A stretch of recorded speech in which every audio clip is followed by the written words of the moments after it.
তো আজকে ডিমের ফুলুরি বানিয়ে নিলাম। তো কিভাবে বানালাম সেটাই আমি তোমাদের সঙ্গে শেয়ার করছি। প্রথমে দুটো ডিম নিয়ে নিয়েছি, এই যে একটা বাটিতে দুটো ডিম ফাটিয়ে নিয়েছি।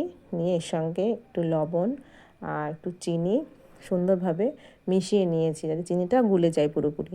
তারপরে পরিমাণ মতো ময়দার আটা দিয়ে দিয়েছি, কারণ এটা ময়দা দিয়ে করলেই বেশি সুন্দর হয়। ঘনত্বটা এই যে এরকমই হবে, খুব পাতলাও হবে না, আবার খুব গাঢ়ও হবে না। তারপরে সুন্দরভাবে আমি আটাটা ব্যাটার তৈরি করে নিয়ে এই যে একে একে তেলে দিয়ে ডুবো তেলে ভেজে নিচ্ছি। এই যে, তো এইটা কিন্তু খুব মজার হয় খেতে। এইভাবে কাউকে বানিয়ে খাওয়ালে সে মানে আর ভুলতেই পারবে না। তো এই ডিমের এই ফুলুরিটি মানে খুবই সুস্বাদু হয়, আর একবার খেলে যেন বারবারই খেতে ইচ্ছা করে। তো আমার তো খুবই ভালো লাগে, আর আমার বাড়ির সবাই অনেক পছন্দ করে। তুমি মাঝে সাঝে এরকমভাবে বানিয়ে খাই। যদি ভালো লাগে তো তোমরাও ট্রাই করতে